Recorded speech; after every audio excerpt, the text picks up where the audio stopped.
کیا فائدہ ایسے اقبال پر کام کرنے کا کہ جب اقبال پر عمل کر کے مرد غیور فقر غیور مرد آزاد پیدا نہ کر سکو؟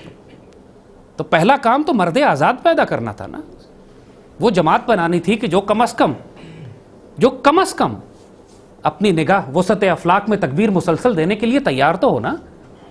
4-5 سال میں رگڑے کھا کے آزمائشوں کے بعد ہمیں پتہ لگے کہ کون ہمارے ساتھ کھڑا ہے. حضور صلی اللہ علیہ وسلم نے 13 برس مکے میں گزارے نا. پھر مدینہ آپ تشریف لے کے گئے تو مدینہ میں کون کتنے لوگ آپ کے ساتھ آئے جنگ بدر میں؟ 313. 14 سال کی تربیت کے بعد آپ سوچیں صرف 313. ہزاروں نہیں چاہیے تھے مگر وہ 313 اربوں کروڑوں پر بھاری تھے, ہے کہ نہیں؟ تو بچوں بات یہی ہوتی ہے, ہم جمہوریت کے تو قائل ہیں ہی نہیں. اقبال نے کہا ہے نا کہ جہاں انسانوں کو گنا کرتے تولا نہیں کرتے. ہمیں وہ نوجوان چاہیے جو وزن میں بھاری ہوں, تعداد میں زیادہ نہیں چاہیے. اور اللہ کا کرم ہے پوری دنیا سمجھتی ہے کہ براس ٹیکس کا ہمارا جو مشن چل رہا ہے, بڑی بھاری آرگنائزیشنز فنڈنگ کر رہی ہیں, ان کی جناب بڑے ان کے پاس وسائل ہیں, بڑے ان کے پاس پیسے دولت ہے, بڑے پوری دنیا میں نظام ہے ان کا.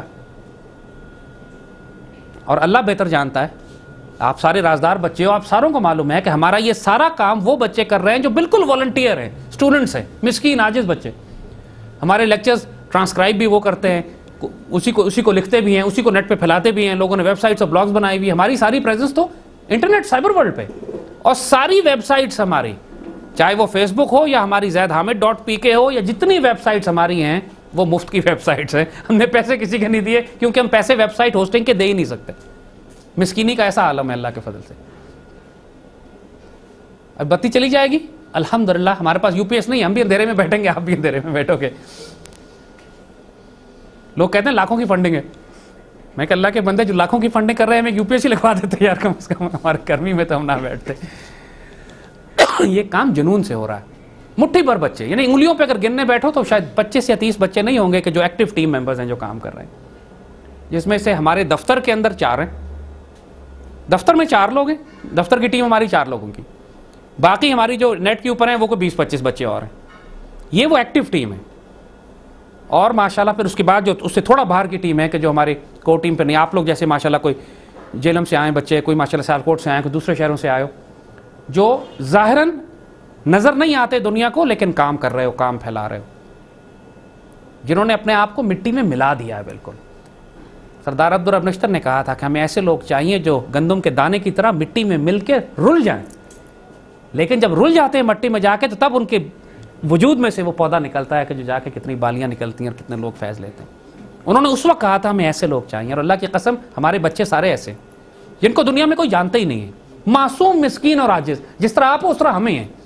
صرف فرق یہ ہے کہ لوگ ٹی وی پہ چونکہ ہمیں دیکھتے ہیں, ذرا نام زیادہ ہو گیا, لوگ جاننے لگے, لیکن حقیقت میں مسکینی اور عاجزی میں ہمیں آپ میں کوئی فرق نہیں ہے. ہمارے پاس کوئی ارب پتی کروڑ پتی لوگ نہیں ہیں, آس پاس دیکھ لو کوئی بھی نہیں, سارے مسکین بچے. اور زیادہ تر تو اسٹوڈنٹس ہیں. اسٹوڈنٹ کون سا کروڑ پتی ہوتا ہے, وہ تو کرایہ بھی تو اس سے لے کے آگے پیچھے جا رہا ہوتا ہے. لیکن اللہ اس کام میں دیکھو برکت. اور ہم کس کے خلاف کھڑے ہوئے ہیں؟ اس دنیا کا کوئی کفر ایسا ہے جس کو ہم نے چھوڑا؟ کوئی کفر ایسا ہے جس کو ہم نے چھوڑا؟ چاہے وہ CIA ہو, چاہے وہ را ہو, چاہے وہ تحریک طالبان ہو, چاہے BLA ہو, چاہے MQM ہو, چاہے ANP ہو, چاہے سیفما ہو. مطلب کوئی کفر دنیا کا, اور یہ ماشاءاللہ اللہ کے فضل سے چھوٹے سائز کا کفر تو ہم چنتے ہی کوئی نہیں ہے جب تک کہ کوئی خاص بڑے سائز کا نہ ہو. جس کے آگے پوری قوم بلیک میل ہو رہی ہو, ہوسٹیج ہو رہی ہو, اللہ کے فضل سے اللہ کے فقیر بندے اسی کے آگے سٹینڈ لیتے ہیں. کیوں؟ کیونکہ 1000 خوف ہو لیکن زباں ہو دل کی رفیق. ازل سے رہا یہ قلندروں کا طریق. ہمارا رستہ پھر یہ ہے نا, ہمارا رستہ اگر قلندری ہے, ہمارا رستہ اگر وہ ہے کہ اذان دینی ہے ہم نے اس وقت جب امت رسول تکلیف میں ہے صلی اللہ علیہ وسلم, تو پھر اس طرح تو نہیں ہو سکتا کہ میں اپنی جان بھی بچاؤں, عزت آبرو بھی بچاؤں, مال بھی بچاؤں, کیریئر بھی بچاؤں, کو میں ڈرائنگ روم کے ٹھنڈے کمرے میں بیٹھ کے بھی کام کروں اور اسلام کی خدمت بھی اور دین کا حیا بھی ہو جائے. ایسے نہیں ہوگا. خطرات تو مول لینے پڑتے ہیں. اللہ کے فضل سے پاکستان کا کوئی شہر ایسا نہیں ہے جس پر مجھ پہ مقدمے نہ بنے ہوئے ہوں. مقدمے بھی بنے ہوئے ہیں, انہوں نے ہر طرح کی چیز استعمال کی ہے نا. ہماری عزت پہ بھی حملہ کر رہے ہیں, جان پہ بھی کر رہے ہیں, مقدمات بھی ہم پہ بنائے ہوئے ہیں. کس واسطے؟ اس لیے کہ ہم کہتے ہیں کہ اللہ کے رسول کے دین کی طرف آ جاؤ. اس واسطے ہم کہتے ہیں کہ پاکستان سے خیانت نہ کرو. اس واسطے ہم کہتے ہیں کہ اس پاکستان کی تعمیر تم نے لا الہ الا اللہ پہ کی تھی, اب اس کی تکمیل محمد رسول اللہ پہ کرو. اس بات پر کہ اس پاکستان میں نظام خلافت راشدہ کا قائم کرو. اس بات پر کہ اس پاکستان کو غزوہ ہند کے لیے تیار کرو، اس بات پر کہ امت مسلمہ کو امت رسول کو جمع کر کے یونائٹڈ اسٹیٹس آف اسلام بناؤ، اس بات میں مقدمے بناتے ہو تو 100 دفعہ پھانسی دو ہمیں، ہم تو 100 دفعہ پھانسی لٹکنے کو تیار ہیں اس پہ. یہی جرم ہے نا ہمارا، اور کون سا جرم ہے ہمارا؟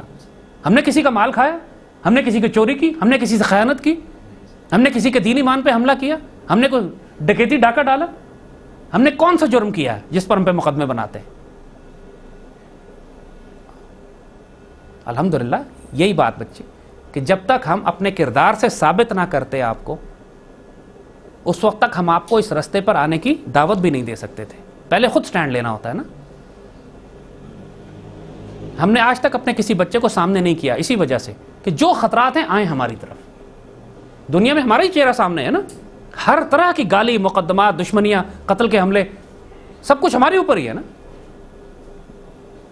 کیونکہ پہلی دفعہ دکھانا ضرور تھا کہ بچوں جب ہم بات کرتے ہیں اللہ کے رسول کی سنت پہ چلنے کی، بات کرتے ہیں اقبال کے مرد مومن، اقبال کے شاہین کی، تو پہلے ایک دفعہ اس طرح کر کے دکھانا ہوتا ہے. ورنہ قرآن کی آیت ہے لماذا تقولون ما لا تفعلون، ایسی بات کیوں منہ سے نکالتے ہو جس پر خود عمل نہیں کر سکتے؟ تو پہلے کر کے دکھانا ہے نا. اب ہم آپ سے کہہ سکتے ہیں کہ بیٹا قربانیاں دینی پڑیں گی، مشکلات ہوں گی، آزمائشیں ہوں گی، گھبرانا نہیں، پریشان نہ ہونا، کیونکہ ہم خود گزر چکے ہیں، گزر رہے ہیں اس میں سے.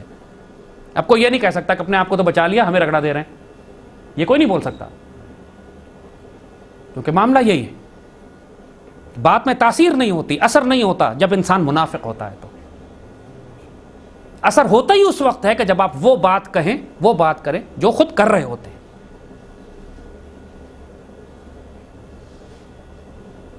تو اللہ کے فضل سے جب ہم نے یہ دیکھا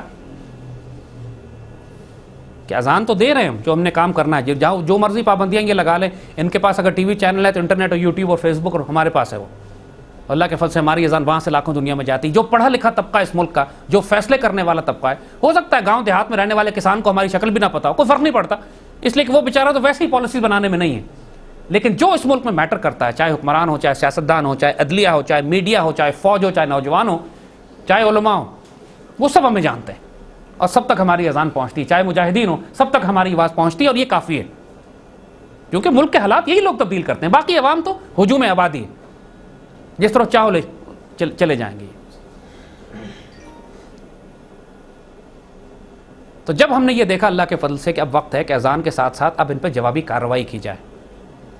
دیکھیں ملک میں انارکی بہت زیادہ پھیلی ہوئی ہے، گلگت بلتستان سے لے کر کراچی تک انارکی ہے اس وقت. یہی حال ہے نا، کہیں فرقہ وارانہ بنیادوں پہ قتل ہے، کہیں سیاسی مذہبی جماعتوں پہ قتل و غارت ہو رہا ہے، کہیں پہ secular liberal Balochistan Liberation Army اس معاملے پہ کر رہے ہیں، کہیں قومیت اور لسانیت کی بنیاد پہ کراچی میں کر رہے ہیں، کہیں بجلی پانی گیس کا بحران سڑکوں پہ پنجاب میں جیسے برپا کیا ہے. پاکستان کا کوئی حصہ اب ایسا نہیں رہا ہے جس پر انہوں نے انارکی برپا نہ کر دی ہو. یہی وہ 4th جنریشن وار ہے جس کا ہم اتنے عرصے سے بتا رہے تھے کہ ملکوں کو بغیر باہر سے حملہ کیے توڑنے کا طریقہ یہی، اس کو 4th جنریشن وار جو ہے. ہم نے 4 سال پہلے پروگرام کیا تھا، یہ پوسٹر لگا ہوا ہے CIA تھریٹ ٹو پاکستان کا، اس کے اندر ہم نے یہ باتیں کہی تھی. دنیا کو پتہ نہیں تھا کہ 4th جنریشن وار ہوتی کیا ہے، یوگوسلاویا کو توڑا کس طرح تھا انہوں نے.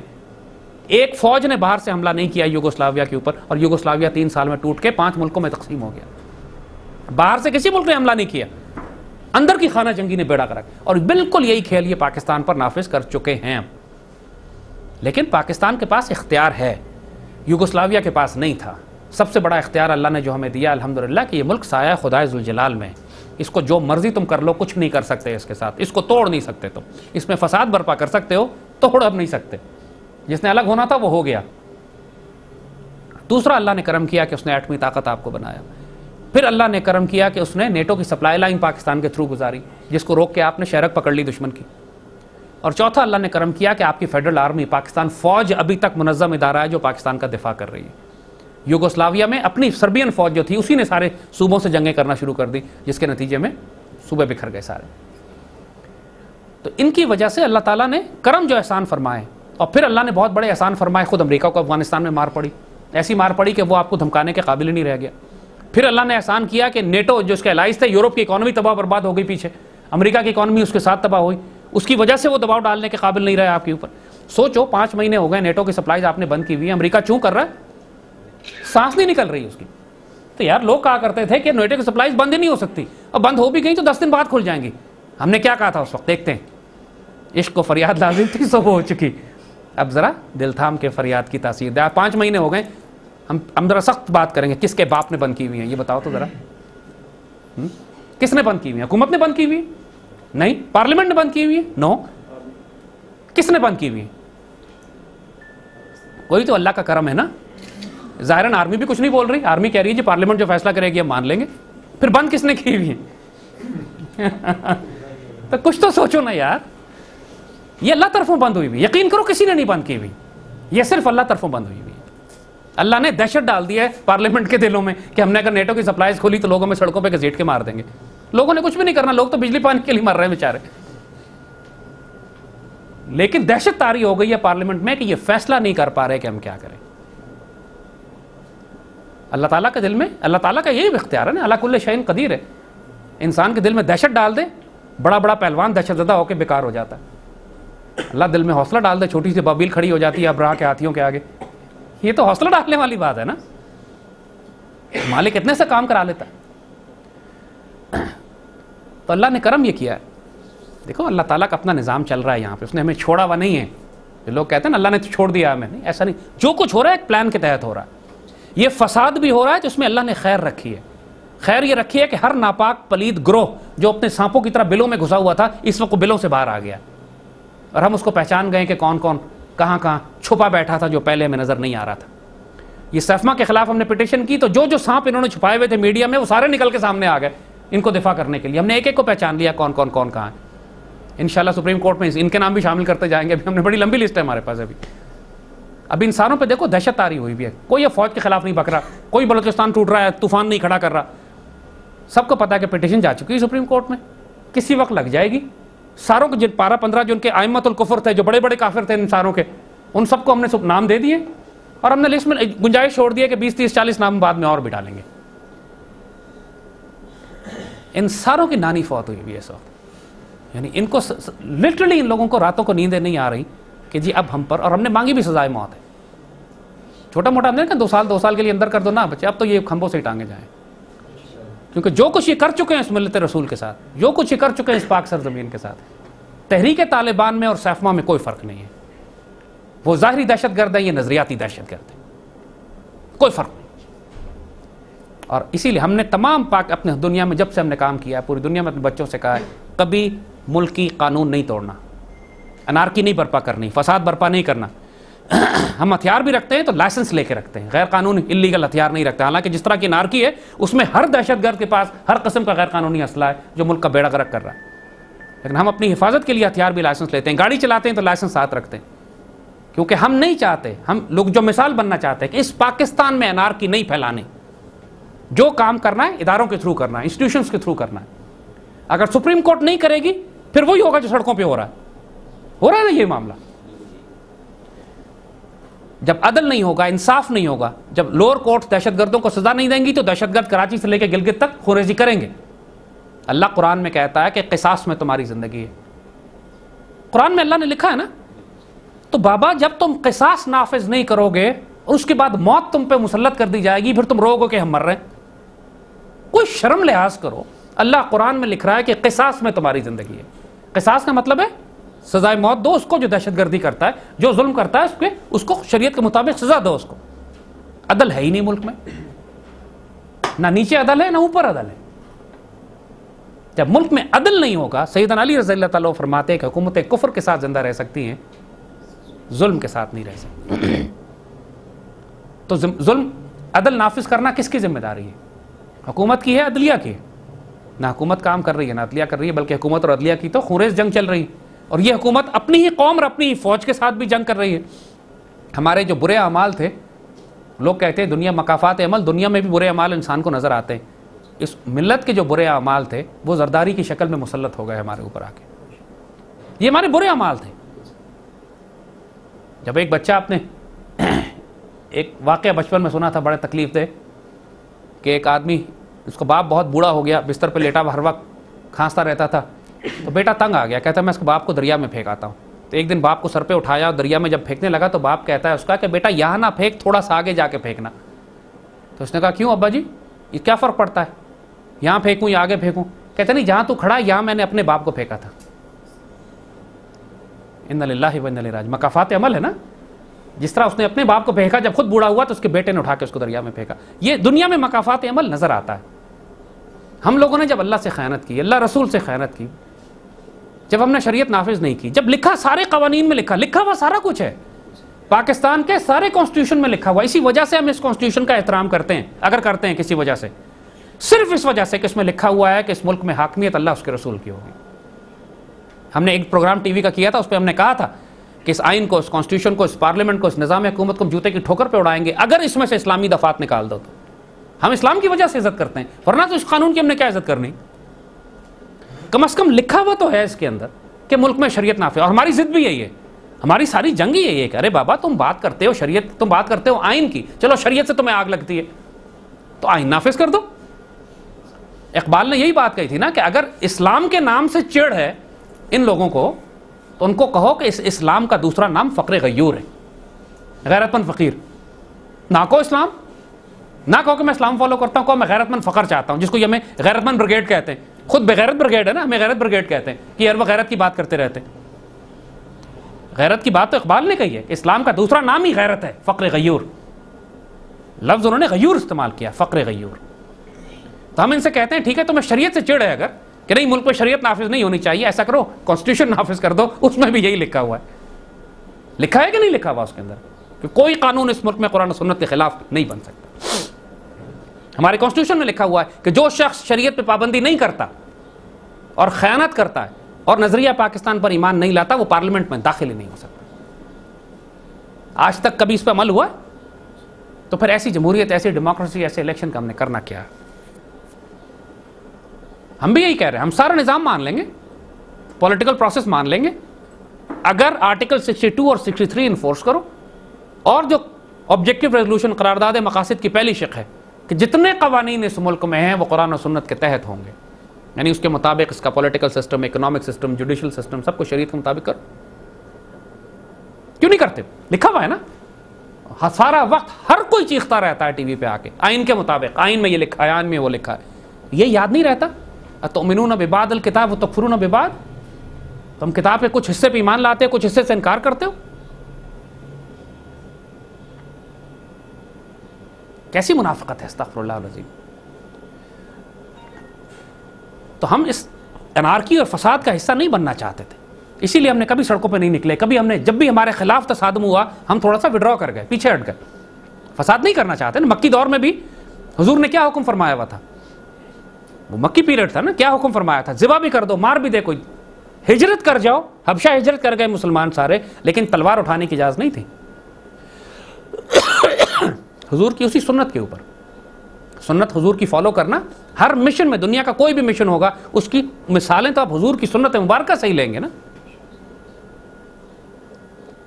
خاص طور پہ جب ایک روحانی انقلاب ہو، خاص طور پہ جب ایک روحانی تحریک ہو تو اس کی تو مثال ہی ساری حضور کی سنت سے بہتر مثال اور کون سی ملے گی.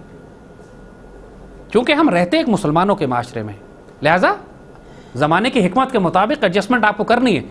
قائد اعظم علامہ اقبال رہتے تھے کافروں کی حکومت میں، کافروں کے آس پاس، میجورٹی کافروں کی تھی. ہندو بستا تھا ایک طرف، جس کو قائد اعظم نے کہا تھا کہ ہم انگریزوں کی غلامی سے نکل کر ہندو بنیے کی غلامی میں چلے جائیں گے اگر پاکستان نہ بنا تو. اکثریت ان کی تھی نا. تو وہاں پر آپ کو بہت دھیمے چلنا تھا. وہاں پہ آپ کے پاس نہ فوج تھی، نہ حکومت تھی، نہ میڈیا تھا، نہ بینک تھے، نہ فائنینشل انسٹیٹیوشنز آپ کے تھے، نہ کوئی اپنا اکنامک سسٹم تھا، نہ اپنے تعلیمی ادارے تھے. مصیبت پڑی ہوئی تھی مسلمانوں کو. اور سوچو کہ اس کے اندر سے راستہ نکال کے پھر پاکستان بنا لینا کتنی بڑی ناممکنات تھی جو ان بابوں نے کیے.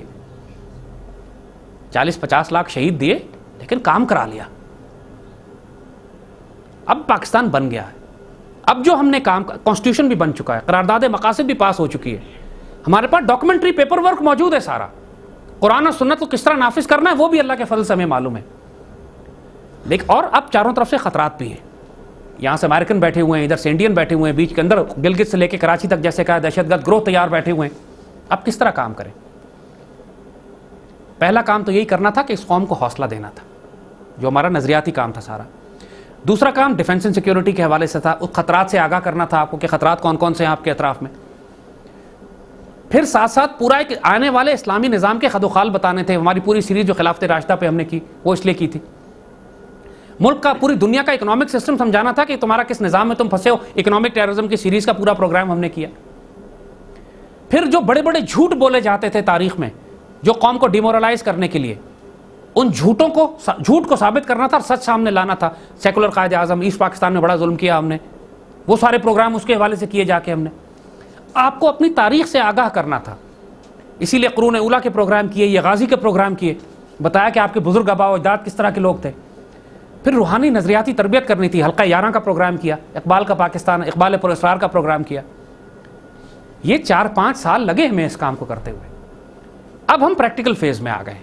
مطلب وہ بھی پریکٹیکل فیز تھا بقول شخص سے جنہوں نے کہا کہ پریکٹیکل کام کریں, عام لوگوں کی زبان میں جو پریکٹیکل تھا, کہ اب ہم براہ راست تصادم کی سٹیج میں آئے. پہلے ہم تصادم نہیں لے رہے تھے. پہلے جو آپ نے دیکھا ہمارا کام, لوگ ہمیں گالیاں دیتے تھے, ہم پہ الزامات تھے, مقدمات تھے, ہمارے تکمیل پاکستان کا جلسہ روکنے کی کوشش کی لوگوں نے, سارا کچھ فساد برپا کیا, لیکن ہم نے کوئی کنفرنٹیشن نہیں کی. آج تک کوئی بتا دے کہ پورے پاکستان میں ہمارے کسی بچے نے کسی کو تھپڑ بھی مارا. اگر کوئی ایسا واقعہ ہوا, پورے پاکستان میں کوئی مثال نہیں دے سکتا. ایک دفعہ اسلام آباد کے صرف ایک ہمارا فنکشن تھا, اس کے اندر گھس کے ظاہر ہے کوئی بدتمیزی کرے گا تو اس کو نکالا تو چھینا چھپٹی ہوئی اس کے اوپر, وہ معمولی بات, کچھ بھی نہیں, کچھ بھی نہیں. وہ گھسیٹ کے ظاہر ہے کسی بدتمیز کو باہر نکالیں گے آپ تو وہ ریزسٹ کرے گا تو تھوڑا سا اس میں بدنظمی ہوگی. اس سے زیادہ کچھ بھی نہیں ہوا آج تک.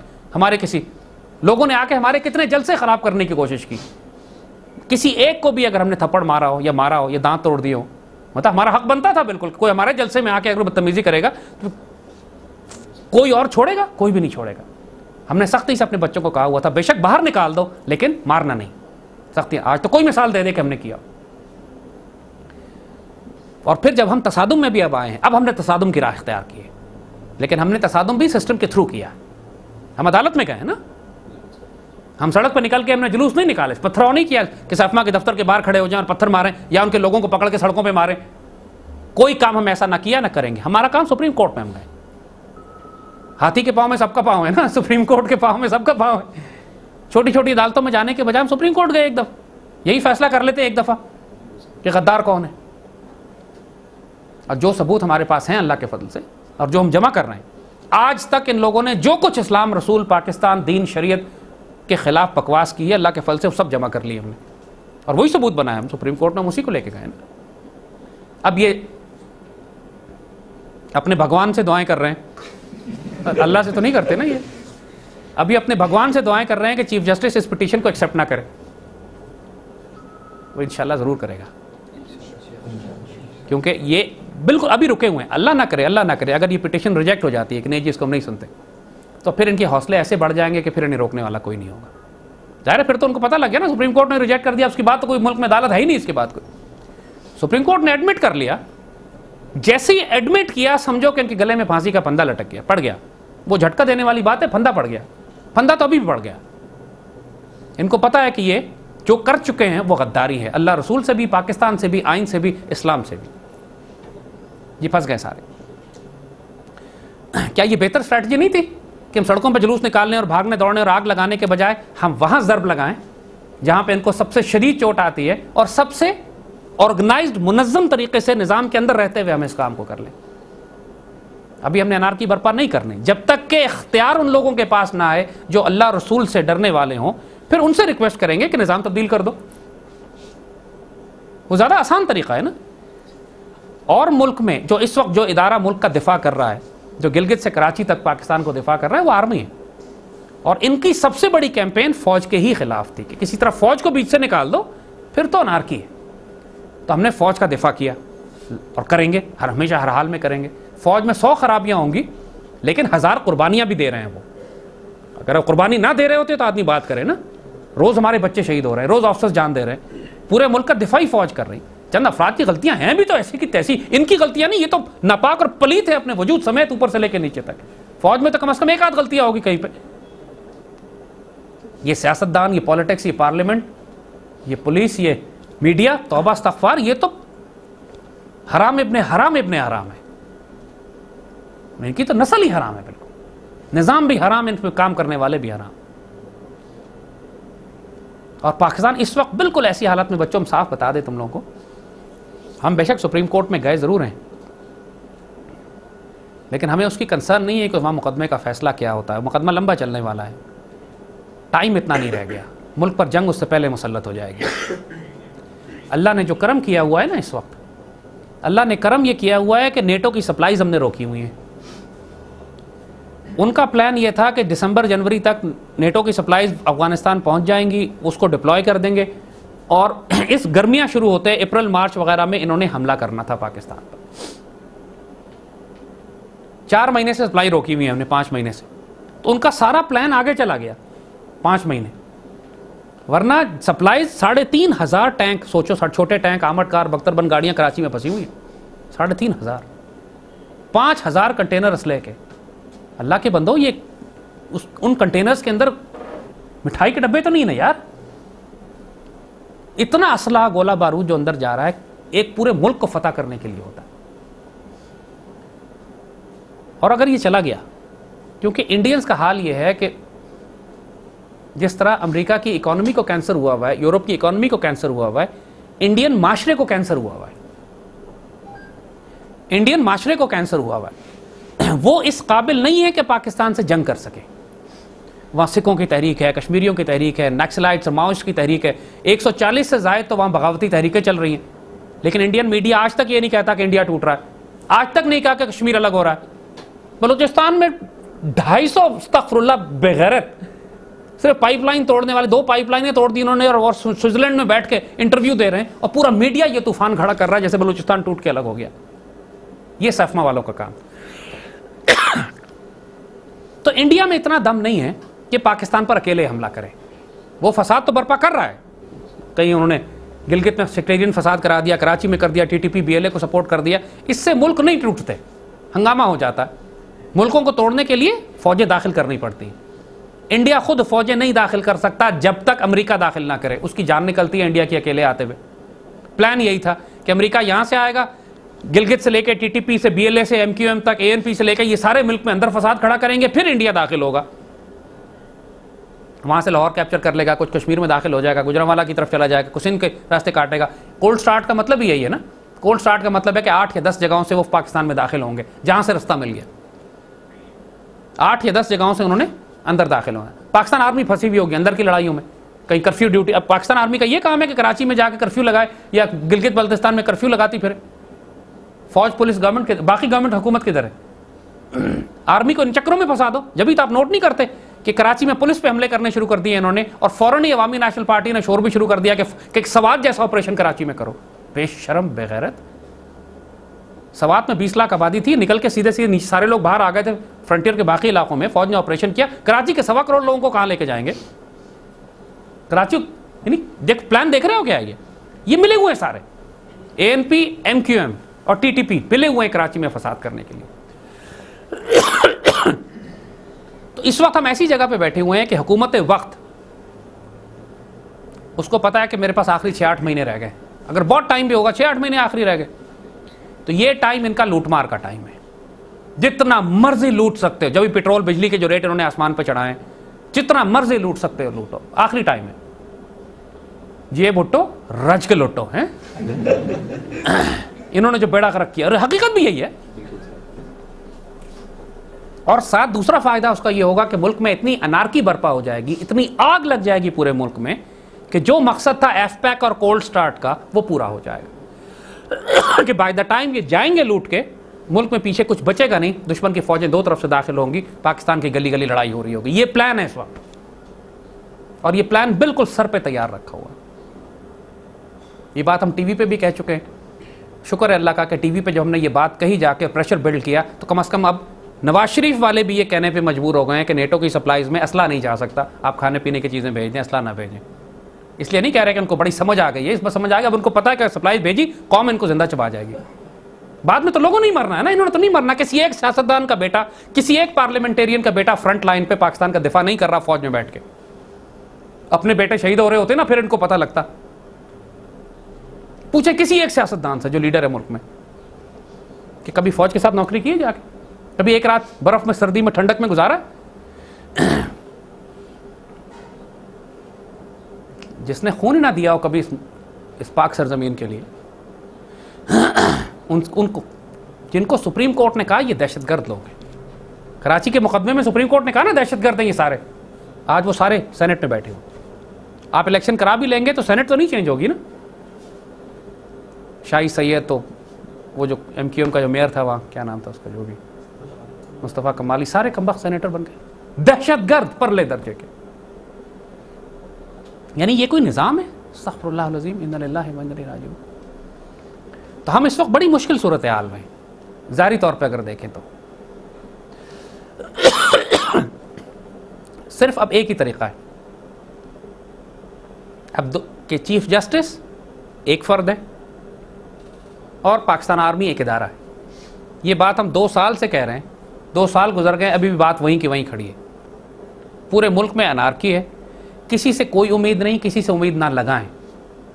چیف جسٹس اگر اپنے مقدمات کے فیصلے کر دیں تو اس کے تحت یہ حکومت ڈسمس ہو جاتی ہے. وہ فیصلے نہیں کر رہے نا, بہت سارے کیسز ہیں لگے ہوئے ہیں, میمو کا کیس لگا ہوا ہے, این آر او کا کیس لگا ہوا ہے, پتہ نہیں سینکڑوں کیس لگے ہوئے ہیں, فیصلے نہیں ہو رہے. وہ اپنا جو بھی قانونی کارروائیاں پوری کرنی ہے کریں, مگر یہ بھی تو دیکھیں کہ آس پاس حالات کتنی تیزی سے خراب ہو رہے ہیں. ٹائم ہی نہیں بچے گا آپ کے پاس, آپ کے فیصلے کرتے رہ جائیں گے, آپ نیچے سے ملک ہی ختم ہو جائے گا, اللہ نہ کرے. اور دوسری طرف فوج ہے. جنرل کیانی نے فیصلہ کیا ہوا ہے کہ میں مارشل لاء نہیں لگاؤں گا. یہ کام پارلیمنٹ کرے, عدالت کرے. اب اس کی وجہ سے آج کے دور میں چیف جسٹس جنرل کیانی سے زیادہ طاقتور ہو گئے, کیونکہ جب فیصلہ کر لیا اپنا اختیار انہوں نے ادھر دے دیا نا. جنرل کیانی نے, فوج نے اپنا اختیار پارلیمنٹ کو دے دیا کہ نیٹو سپلائز کھولنا یا نہیں کھولنا, اور چیف جسٹس کو دے دیا کہ میمو کیس میں آپ فیصلہ کریں. آرمی چیف نے اور D G I S I نے اپنے بیانات عدالت میں جمع کرائے نا, اختیار ان کو دے دیا. تو فوج جو ہے وہ صرف ریئیکٹو سیکیورٹی ڈیوٹی کر رہی ہے. ریئیکٹو کا مطلب ہے جہاں حملہ ہو گیا وہاں پہنچ گئے, جہاں پہ حملہ ہوا ہم تھوڑا مقابلہ کر لیا, پوسٹ یہاں بنا دی وہاں بنا دی, ہنگامے ہو گئے, کرفیو لگا دیا. فوج فرنٹیئر بلوچستان میں بھی اسی طرح. اس طرح حالات ٹھیک نہیں ہو سکتے, کیونکہ فوج کی اپنی کوئی پالیسی اس وقت نہیں ہے حکومت کو تبدیل کرنے کی, یا ملک کی فورن پالیسی چلانے کی, یا اکانومی درست کرنے کی, یا بجلی پانی گیس کا بحران ٹھیک کرنے کی. فوج کی کوئی پالیسی نہیں ہے اس کے اوپر. اور فوج لٹرلی اس وقت صرف ملک کے دفاع کے کام میں لگی ہوئی ہے, اور پوری عمارت جو اوپر سے گر رہی ہے فوج اس کو صرف دیکھ رہی ہے, کیونکہ اتنا پریشر بلڈ کیا ہوا ہے عدالت نے. چیف جسٹس نے, عدالت نے بھی تو پریشر بلڈ کیا ہوا ہے نا.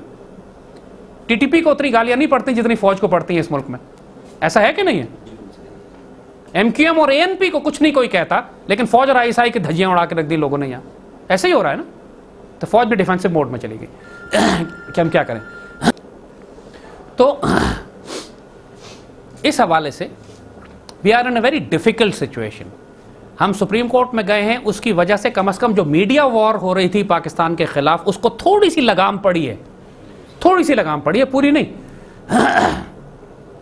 وہ جو فوج کے خلاف گالیاں تھیں, آئی ایس آئی کے خلاف گالیاں تھیں, جو ایک طوفان تھا کہ بلوچستان ٹوٹ گیا اور یہ ہو گیا وہ ہو گیا, اس میں تو تھوڑا کمی آئی ہے.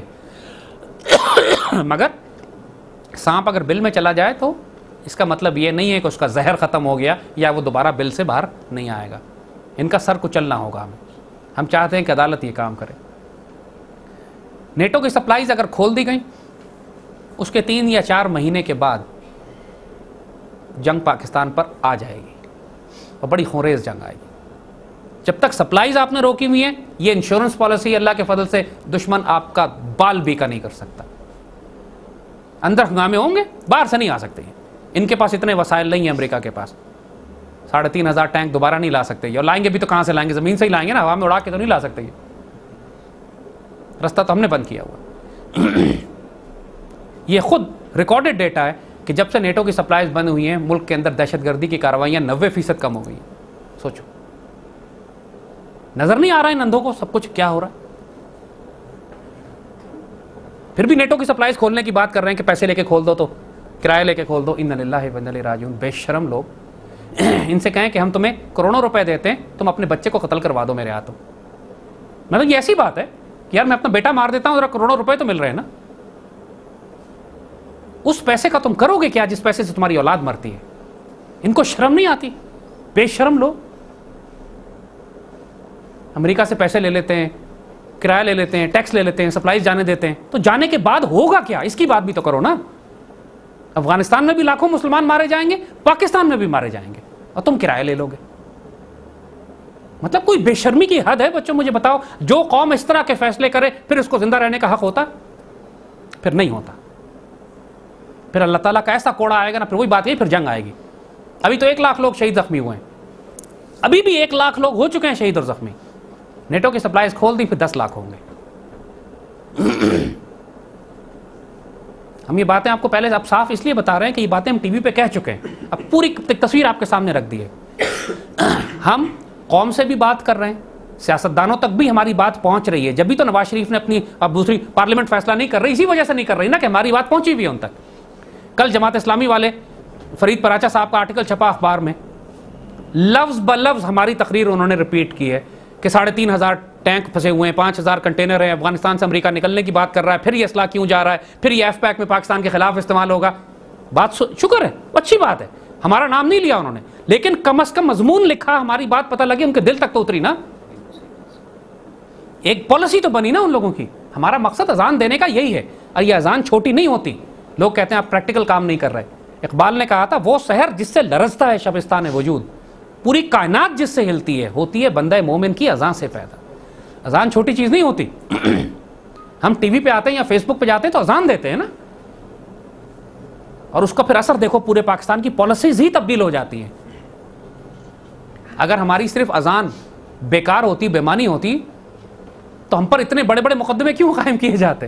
ہمیں بھی اگنور کر دیتے کہ یار بہت سارے لوگ بول رہے ہیں، یہ بھی بول رہا ہے. لیکن ہمیں کیوں چپ کرانے کی کوشش کر رہے ہیں؟ باقی تو کسی کو چپ نہیں کرایا پاکستان میں، کسی کو کرا رہے ہیں چپ پاکستان میں. یہ اس فقیر کو کیوں چپ کرا رہے ہیں؟ اس کی اذان سے چوٹ آتی ہے نا. ان کو پتا ہے کہ یہ اذان دیتا ہے تو پوری پالیسی بدل جاتی ہے. سیاستدانوں نے بھی پالیسی بدل لی، پارلیمنٹ کو بھی دہشت پڑ گئی، میڈیا بھی پیچھے ہٹ گیا، اور فوج نے بھی ہماری باتیں سنی ہیں. اوپر سے فوج بولے یا نہ بولے، لیکن فوج میں ہر ایک کو پتا ہے کہ نیٹو کی سپلائیز اگر چلی گئی تو پھر پورے پاکستان میں یوگوسلاویہ کی طرح خانہ جنگی شروع ہو جائے گی. کسی کو پتا نہیں ہے ملک میں سپلائیز کس نے روکی ہوئی، لیکن پھر بھی رکی ہوئی ہے. یہ اللہ کا احسان ہے نا. یہی تو اللہ کا احسان ہے. اور ہم نے کون سے تیر مارے ہیں، کون سی ان میں جنگ کی ہے، پتھراؤ کیا؟ صرف اذان دی. تو ہم سپریم کورٹ پہ جو گئے ہیں وہ ایک ارینجمنٹ ضرور ہے، لیکن آئیڈیلی ہم چاہیں گے یہی کہ چیف جسٹس فیصلہ کرے اور اس حکومت کو تبدیل کر کے یہاں پر ایک عبوری حکومت لائی جائے پاکستان سے پیار کرنے والے لوگوں کی. الیکشن نہیں کرا سکتے. الیکشن کرائے تو خونریزی ہوگی. یہ سوال نہ کریں مجھ سے کہ پی ٹی آئی کیسا ہے تو عمران خان کیسا ہے. الیکشن ملک کو تباہ کر دیں گے، یاد رکھیں. بس نہ پی ٹی آئی آئے گی نہ عمران آئے گا، پھر خانہ جنگی ہوگی، ملک تباہ ہو کے ٹکڑے ٹکڑے ہو جائے گا. اللہ نہ کرے. الیکشن نہیں کرانے، نیٹو کی سپلائی نہیں کھولنی. کچھ باتیں ایسی ہیں اگر وہ حماقت کر دی پھر معافی نہیں ملے گی. اس کے بعد پھر دوبارہ مت آنا پوچھنے کے لیے کہ اب کیا کریں. ہم پوری قوم کے حکمرانوں کو، فوج کو، عدلیہ کو، جوڈیشری کو، پارلیمنٹ کو صاف صاف کہہ چکے ہیں الیکشن نہیں کرانا. اس حالات میں الیکشن نہیں ہو سکتے. نیٹو کی سپلائیز نہیں کھولنی، اور اس حکومت کو تبدیل کر کے عبوری حکومت لے کر آئے. اگر یہ 3 سٹیپس نہیں کیے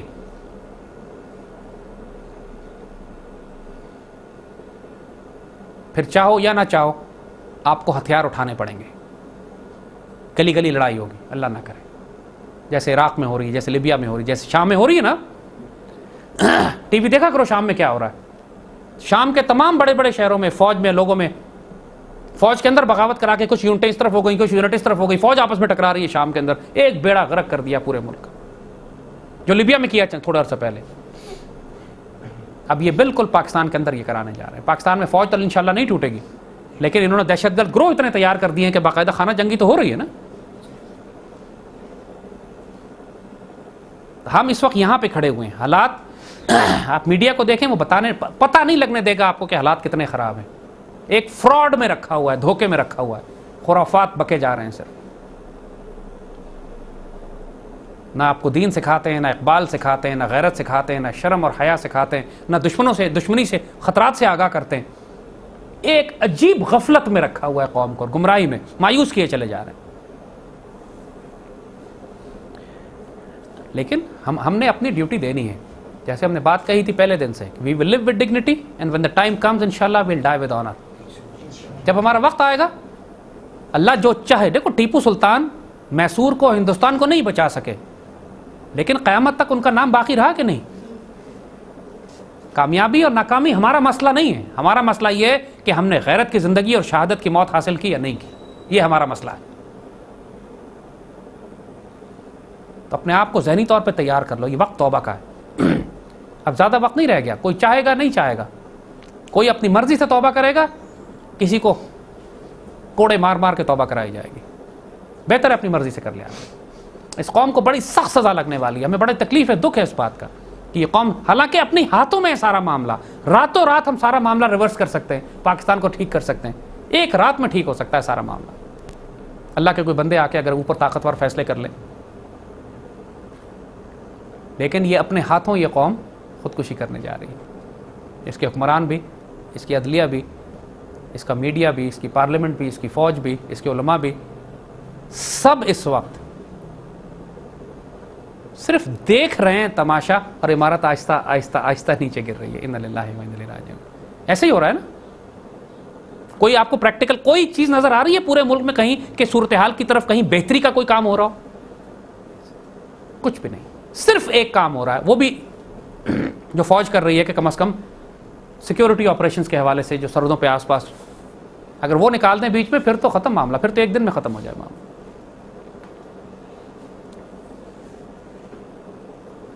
انشاءاللہ یہ فوج قائم رہے گی، انشاءاللہ یہ پاکستان بھی قائم رہے گا، انشاءاللہ نیٹو کی سپلائیز بھی نہیں کھلیں گی، انشاءاللہ اس ملک میں کیئر ٹیکرز بھی آئیں گے۔ ابھی ہمارے سامنے یہ پروجیکٹس ہیں، مطلب یہ ہم نے کوئی چھوٹا موٹا پروجیکٹ ہم نے نہیں پکڑا ہوا، پروجیکٹ کا سائز بھی اللہ کے فضل سے دیکھو۔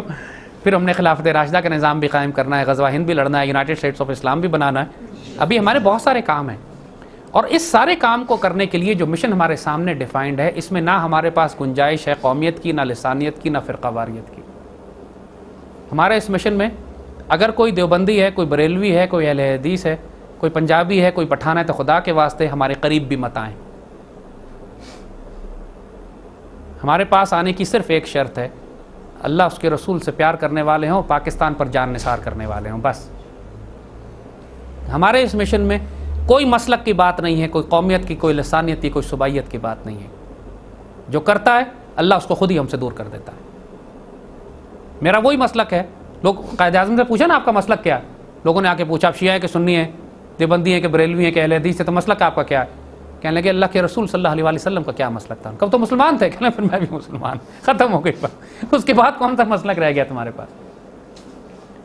کیونکہ جب دشمن ہم پر حملہ کرے گا نا، یاد رکھنا، جب ایف پیک اور کولڈ سٹارٹ آئے گی اور جو فورتھ جنریشن وار جو اندر لڑی جا رہی ہے، وہ نہ تمہارا مسلک دیکھے گی، نہ تمہاری قومیت، نہ یہ کہ تم کون سی زبان بولتے ہو، وہ بے دریغ مارے گی تمہیں۔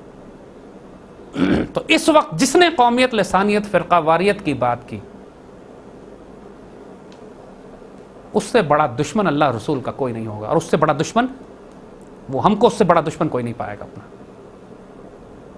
اسی لیے تو ایم کیو ایم کو اور اے این پی کو اور پی ٹی پی کو اور بی ایل اے کو اور مختلف فرقہ وارانہ جماعتوں کو اور یہ سیاسی جماعتیں بھی سیاسی فرقے ہیں یہ، اسی لیے ہم ان کے اتنے خریز خلاف ہیں، انہوں نے امت کو پھاڑ کے تقسیم کر دیا بالکل۔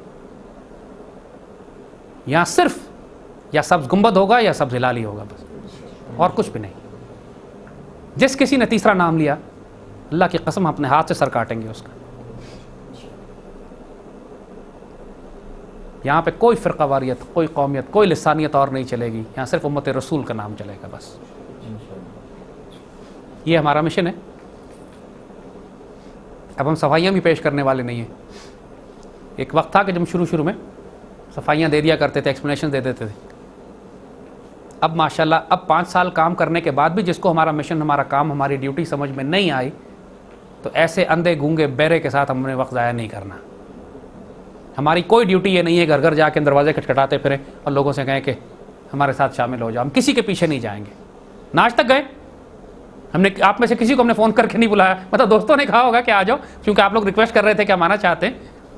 جو پیار سے آتا ہے ہمارے دل سے ہم سینے سے لگاتے ہیں، اپنے ساتھ بٹھاتے ہیں، آج اس مسکین کی طرح الحمدللہ نور بھی دیں گے، تنور بھی کھلائیں گے محبت اور پیار کے ساتھ۔ مگر ہمارے ساتھ کبھی آپ نے دیکھا وقت کے بڑے بڑے حکمران اور وزراء اور بڑے بڑے مشہور لوگ، ان کے ساتھ ہم کبھی گھومتے پھرتے رہ رہے ہوں؟ کبھی نہیں۔ نہ ہم ان سے ملنا چاہتے ہیں، اور ان سب کی ہم سے جان نکلتی ہے ویسے ہی تو ہمیں کوئی بلاتا ہی نہیں ہے. اب بلا بھی لے تو ہم ریفیوز کر دیتے ہیں. ہاں لیکن جس میں ہم خیر دیکھتے ہیں کہ اللہ رسول اور پاکستان کے لیے اس میں کوئی خیر ہے تو پھر ہم جا کے ضرور ملتے ہیں, لیکن اذان دینے کے لیے, کوئی بینیفٹ لینے کے لیے نہیں, کوئی مصلحت, کوئی نوکری اور پیسے کے لیے نہیں, کاروبار کے لیے نہیں, اس لیے کہ اللہ نے تمہیں اختیار دیا, اس اختیار کو صحیح استعمال کرو. ورنہ کل ہم نے اس ملک کے بڑے بڑے حکمرانوں کو الحمدللہ ڈائریکٹ پیغامات بھجوائے کہ اپنے آپ کو درست کرو ورنہ امت رسول کا خون تمہارے ہاتھوں پہ ہوگا, ہم تمہارے خلاف گواہی دیں گے اور بددعا بھی کریں گے. یہ پیغام گئے ہماری طرف سے لوگوں کو.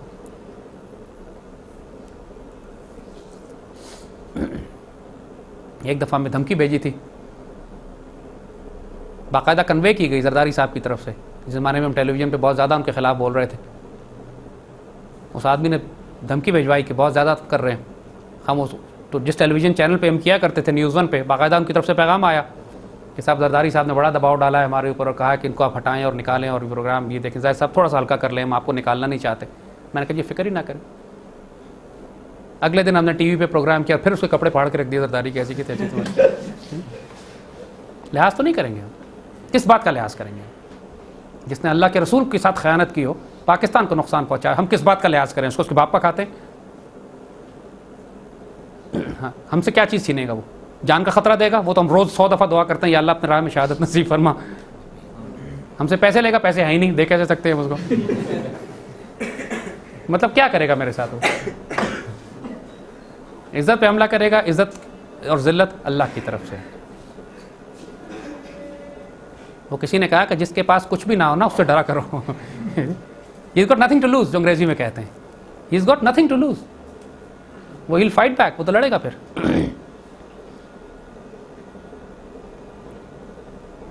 تو اللہ کا فضل ہے بچے, حالات خراب ضرور ہیں لیکن ہم کسی اور کا انتظار نہیں کر رہے کہ کوئی آ کر حالات کو ٹھیک کرے گا. یاد رکھنا یہ بات, حالات ہم نے خود ٹھیک کرنے. کوئی تو ٹھیک کرے گا نا. اللہ تعالیٰ جب کوئی کام کرتا ہے ہمیشہ کوئی سبب تو بناتا ہے نا. اتنے سارے لوگ دنیا میں پیدا ہوئے ہیں, ماں باپ کے ذریعے پیدا ہوئے ہیں نا. اللہ نے آسمان سے نہیں ڈراپ کیے. کوئی سبب بنتا ہے. تخلیق خالق اللہ ہے لیکن سبب ہوتا ہے ماں باپ, وسیلہ بنتا ہے ہمیشہ کوئی. جتنی بھی باتیں ہیں, خوشخبریاں ہیں, بشارتیں ہیں کہ یہ خلافت راشدہ کا نظام ہوگا, غزوہ ہند ہوگا, یونائٹڈ اسٹیٹس آف اسلام ہوگا, اصل بات سمجھنے کی کوشش کرو. پیچھے بات یہ کی جا رہی ہے کہ اللہ کے ایک بندوں کی جماعت ہوگی جو اس کام کو کرے گی. بات سمجھ رہے ہو اس بات کو؟ تو اپنے آپ کو اس جماعت میں شامل کرو, کم از کم نیت تو کرو نا. جو نیت ہی نہ کرے. بار بار ہم وہ واقعہ سناتے ہیں کہ ایک اللہ کے ولی نے ایک نوجوان کو خوشخبری دے دی, بشارت دی کہ اللہ تمہیں 4 بیٹے نصیب کرے گا. نوجوان بڑا خوش ہوا. سال 2 سال کے بعد 4 سال کے بعد وہ بابا دوبارہ اس بابے کے پاس آیا. بابے سے کہتا ہے کہ بابا جی میرا تو کوئی بیٹا نہیں ہوا, آپ نے دعا کی تھی. بابا حیران ہوا, کہتا ہے میری کوئی دعا رد نہیں جاتی. ایک لمحے کے لیے اس نے پھر اپنا ذرا غور کیا, پھر اس نوجوان کو دیکھ کے پوچھا تو نے شادی کی ہے؟ وہ کہتا نہیں. ارے بابا اپنے حصے کا کام تو تمہیں کرنا پڑے گا نا. اس طرح تو اللہ تمہیں اولاد نہیں دے گا. تو غزوہ ہند کی بشارت بھی ہے, خلافت راشدہ کی بشارت بھی ہے, اس پاکستان کو عروج پہ لے جانے کی بشارت بھی ہے, لیکن کوئی اللہ کے بندے کریں گے تو ہوگا نا. تو اللہ اپنے بندوں کو تلاش کرتا پھرتا ہے, تلاش کرتا پھرتا ہے. کوئی قابل ہو تو جوہر شان کئی دیتے ہیں, ڈھونڈنے والے کو دنیا بھی نہیں دیتے. کوئی قابل تو بنو نا. اپنے آپ کو نیت تو کرو کہ مالک میں اس مشن میں شامل ہونا چاہتا ہوں. اس مشن میں شامل ہونے کے لیے کوئی فارم نہیں بھرنا پڑتا, کوئی ممبرشپ فارم نہیں ہے, کوئی SMS نہیں بھیجنا پڑتا کہیں. صرف اللہ اس کے رسول کی طرف رجوع کر کے درود شریف بھیج کے حضور سیدی کو درخواست پیش کرنی پڑتی ہے کہ یا اللہ قبول فرما لے ہم کو. بس اتنا سا کام کرنا پڑتا ہے. کلمہ پڑھنے کے لیے کوئی فارم تو نہیں بھرنا پڑتا نا. مسلمان ہونے کے لیے زبان سے کہو گے ختم. اللہ کے معاملے تو آسان ہی تو دنیا کے معاملے جن ہر جگہ کام میں وکیل گھس جاتا ہے بیچ میں. تو اپنے آپ کو تیار کرو, جو ہونا ہے وہ تو ہونا ہے. لیکن بعض وہ ہوتے ہیں کہ جو حالات کے تابع ہوتے ہیں, بعض لوگ وہ ہوتے ہیں جو حالات کو اپنے تابع رکھتے ہیں. تقدیر کے پابند جمادات و نباتات, کیڑے مکوڑے. مومن فقط احکام الہی کا ہے پابند. آج تک ہم نے جو کچھ کیا ہے پچھلے 4-5 سال میں تقدیر کے پابند ہو کے نہیں کیا. اللہ کے فضل سے تقدیر تبدیل کی ہے. اللہ سے دعا کر کے, حضور نے فرمایا نا کہ تقدیر کو کوئی چیز نہیں بدل سکتی سوائے دعا کے. تقدیر بدلی جاتی ہے نا. تو جو کچھ آج ہم نے اچیو کیا ہے وذ زیرو وسائل, یہ بتایا نا کہ نہ وسائل نہ ٹیم نہ کچھ بھی نہیں, صرف پیار کرنے والے بچوں کی چھوٹی سی مسکینوں کی ایک جماعت ہے, نہ کوئی دنیاوی وسائل نہ کوئی ریسورسز. ہم نے جو کچھ اچیو کر لیا یہ کوئی عقل میں آنے والی بات ہے؟ عقل میں آنے والی بات ہے؟ پوری دنیا مشرق و مغرب تک گھبرائی ہوئی ہے, مسلمانوں کو حوصلہ ملا ہوا ہے, ملک کی دفاعی اکنامک پالیسیز تبدیل ہو رہی ہیں, حکمرانوں پہ پارلیمنٹ پہ دہشت طاری ہوئی بھی غلط فیصلے نہیں کر پا رہے ہیں, اقبال زندہ ہوئے, نظریہ پاکستان زندہ ہوا, سیفما اور را کے اور سی آئی اے کے اربوں ڈالرز کے پروجیکٹ کا بیڑا غرق کر دیا اللہ کے فضل سے. یہ سب کس طرح ہو گیا؟ اللہ کے فضل سے تقدیریں تبدیل کی گئی ہیں اور آئندہ بھی تبدیل ہوں گی. لہٰذا جب کوئی ہم سے کہتا ہے نا کہ یہ بڑا مشکل کام ہے, اس کا جواب ہمارا یہ ہوتا ہے کہ یہ تمہارے لیے مشکل ہے, اللہ کے لیے مشکل نہیں ہے. اللہ کل شیء قدیر ہے. جس کے ساتھ رب ہو, ہم نے تم سے تو نہیں کہنا اس کو ٹھیک کرنے کے لیے, ہم نے رب سے درخواست کرنی ہے. اس نے صرف ہم سے یہ کہنا ہے کم از کم کھڑے ہو جاؤ, جا کے آگے سٹینڈ تو لو نا, باقی میں مدد کرتا ہوں. ابراہیم علیہ السلام کا کام آگ میں کودنا ہے, اس کے آگے جو کچھ ہوتا ہے وہ اللہ کا کام ہے. آگ میں کودو تو صحیح نا. وہ کسی نے بڑا لطیفہ سا ہے واقعہ سنا ہے, ایک آدمی کے ہاتھ جن آ گیا, تو جن اس کا یار تھا, اس سے کہتا تم جہاں ہوگے میں تمہارے ساتھ تمہاری مدد کروں گا. تو ایک جگہ جنگل میں ڈاکو آ گئے, تو اس نے جن کو بلا لیا. جن اس کے ساتھ کھڑا ہو کے اس آدمی سے کہتا تم ایسا کرو تم لڑنا شروع کرو, میں مدد کرتا ہوں. اس آدمی نے کہا میں لڑ تو نہیں سکتا. تو جن نے کہا ایسا کرو تم بھاگو, میں پھر مدد کروں گا تمہاری. تو آدمی نے کہا میں بھاگ بھی نہیں سکتا. تو جن نے کہا دفعہ ہو, پھر ایسے بغیرت کی تمہیں مدد ہی نہیں کر سکتا کوئی. مطلب جن بھی اس کی مدد کرے گا جو کم از کم کچھ تو کرے نا, ہاتھ پہ ہاتھ توڑ کے تو نہ بیٹھ جائے. ایفرٹ تو کرنی پڑے گی. ماشاءاللہ ہمارے بچے پورے شہروں میں ایک ایک دو دو چار چار بچے ہیں. کراچی شہر میں 10-15 بچے ہمارے نہیں ہوں گے. جیلم میں ماشاءاللہ ایک بچے نے ٹیم بنا لی, اچھی ٹیم بن گئی. سیالکوٹ میں ایک بچے نے ٹیم بنا لی. پشاور میں 1-2 بچوں نے ٹیم بنائی, 50-60 ماشاءاللہ بچے بن گئے وہاں پہ. کوئٹہ کے اندر. یوکرین میں ایک بچہ پڑھنے کے لیے گیا, 80 بچوں کی ٹیم بنا لی پاکستانیوں کی. وہاں رشیا میں یوکرین میں جا کے پوری دنیا میں ماشاءاللہ کام ہو رہا ہے, ہمیں پتہ بھی نہیں چلتا. لیکن ماشاءاللہ پوری دنیا کے کونے کونے میں اذان بھی جا رہی ہے, کام بھی ہو رہا ہے. جبھی تو ہم کو تھریٹ کے طور پہ لے رہے ہیں کہ یار سمجھ ہی نہیں آ رہی کہ اس کے لوگ ہیں کہاں کہاں. ہر کوئی پاکستانی ہوتا جا رہا ہے, ہر کوئی اللہ رسول سے پیار کرنے لگا. اتنی محنت ہم نے کی تھی ان کو بے شرم بے غیرت بے حیا بنانے کے لیے, اتنی محنت کی تھی اقبال اور قائد اعظم کو گم کرنے کے لیے, اتنی محنت کی تھی ان کو پاکستان کی نظریاتی روحانی اساس سے الگ کرنے کے لیے. ایک فقیر آیا, اب پوری بچوں کی نوجوان نسل کو ہی لے کے چلا گیا. باقاعدہ انگریزی کی ایک آرٹیکل میں انہوں نے لکھا ہے کہ بچپن میں اسٹوری پڑھی تھی نا, پائٹ پائپر کی. ایک آدمی میوزک بجاتا جاتا ہے, پیچھے پورے شہر کے بچے اس کے پیچھے لگ جاتے ہیں. کہتے ہیں Zaid Hamid is the pied piper of the modern times. اللہ کے فضل سے کتنا بڑا کریڈٹ دیا انہوں نے اس لحاظ سے, اپنے خیال میں مذاق اڑا رہے تھے. یہ کہتے ہیں پورے بچوں کی قوم پیچھے لگا لی اس نے. یہ اللہ کا احسان ہے, یہ اللہ کا احسان ہے کہ اس نے الحمدللہ. اور ہوتا یہی ہے ہمیشہ یہ ہوتا ہے کہ مکہ کے جو نوجوان ہوتے ہیں, کیونکہ ان کے دل پاک ہوتے ہیں, اللہ ان سے کام لینا چاہتا ہے, اللہ کو بھی نوجوان پسند ہے, ان کے دلوں میں اللہ پہلے بات ڈالتا ہے. تو بچوں, ہم سے ملاقات ہو دوبارہ نہیں ہو, فون ہو نہیں ہو, رابطہ ہو نہیں ہو, کوئی فرق نہیں پڑتا. پیغام تو پہنچ رہا ہے تم تک نا. ہمارے فیس بک پہ ہو, ہمارے جتنے پروگرام نشر ہوتے ہیں تم تک پہنچتے ہیں. اس پیغام کو لو اور جنگل کی آگ کی طرح پھیلاتے چلے جاؤ. بس یہ تمہاری ڈیوٹی ہے, یہ تمہارا کنٹریبیوشن ہے. نہ اس میں پیسے لگنے ہیں, نہ اس کے اندر تم سے کوئی بھاگ دوڑ کرنی ہے, نہ قتل و غارت ہے, نہ جنگ ہے. ہر کوئی اپنی جگہ یہ کام کر رہا ہے. اپنا پیغام پھیلاؤ اور پھر اس کی برکت دیکھو. جو کام میڈیا میں کرنے کا ہے وہ ہم کر رہے ہیں, جو فوج میں کرنے کا ہے جو ہم کر رہے ہیں, جو عدلیہ میں کرنے کا ہے وہ ہم کر رہے ہیں, وہ ہمارا کام ہے. لیکن اس کو نوجوانوں میں, یونیورسٹیز میں, کالجز میں, اپنے شہروں میں پھیلانا یہ آپ کا کام ہے. یہ کرو, یہ آپ کی ڈیوٹی ہے, یہ کام ہے, یہ ٹاسک اسائن کر دیا آپ کو. دوبارہ نہ اس میں سوال کرنے کی کوئی گنجائش ہے, نہ کچھ میں پروسیجر پوچھنا ہے. آسان سا کام بکیے چلے جاؤ, تقسیم کرو کام. کس طرح کرتے ہو یہ آپ جانے, آپ کا کام جانے. اس اذان کو ایک آدمی کو پہنچاتے ہو, 1000 تک پہنچاتے ہو, یہ تمہارا کام ہے. بعض بچے ماشاءاللہ وہ اپنی یونیورسٹیز میں کام کر رہے ہیں, پوری یونیورسٹی کو بٹھا کے ہر وقت ایک ہی کام کرتے رہتے ہیں, ویڈیو دکھاتے رہتے ہیں ہماری. یہ تو ایسے ہی سب بیج ڈالتے ہیں آپ کھیت کے اندر, کوئی نہ کوئی پودا تو نکل ہی آتا ہے نا. بیج ڈالتے جاؤ, دیکھو اللہ برکت دے گا انشاءاللہ. گھبرانا نہیں, پریشان نہیں ہونا. آزمائشیں ہمیں پریشان نہیں کرتی, ہمیں یہ پریشان ضرور کرتا ہے کہ ہم ذلت کی زندگی اور کتے کی موت مریں. اس کی پریشانی ضرور ہے ہمیں ہر وقت یہی دعا ہوتی ہے کہ یا اللہ سعادت کی زندگی اور شہادت کی موت دینا. باقی کوئی ہمارے لیے پریشانی نہیں ہے, نہ گھبرانا, اللہ خیر کرے گا. اس پاکستان کو کچھ نہیں ہونے والا, لیکن اس پاکستانیوں میں جو پلیت اوپر غلاظت آ گئی ہے, اس کی ایک بڑی ظالم صفائی ہونے والی ہے. وہ ہوگی اگر ہم خود صفائی نہیں کریں گے, اگر عدلیہ اور فوج صفائی نہیں کرے گی, تو اللہ یہ صفائی چنگیز خان اور ہلاکو خان سے کروائے گا. پہلے بھی ہوئی تھی نا یہ صفائی ان سے. بغداد کی صفائی کس سے کرائی تھی اللہ نے؟ ہلاکو خان سے. آج یہ ہلاکو جو ہیں وہ صلیبیوں کی شکل میں نعوذ باللہ ہندوؤں کی شکل میں آئیں گے، لیکن اس میں پھر رسوائی بہت ہوتی ہے، بہنیں بیٹیاں اٹھائی جاتی ہیں، مال و دولت نکالتے ہیں، تکلیف بڑی ہو جاتی ہے. تو الحمدللہ ہمارا بات بھی ختم ہوئی، لائٹ بھی ماشاء اللہ خیر سے گئی.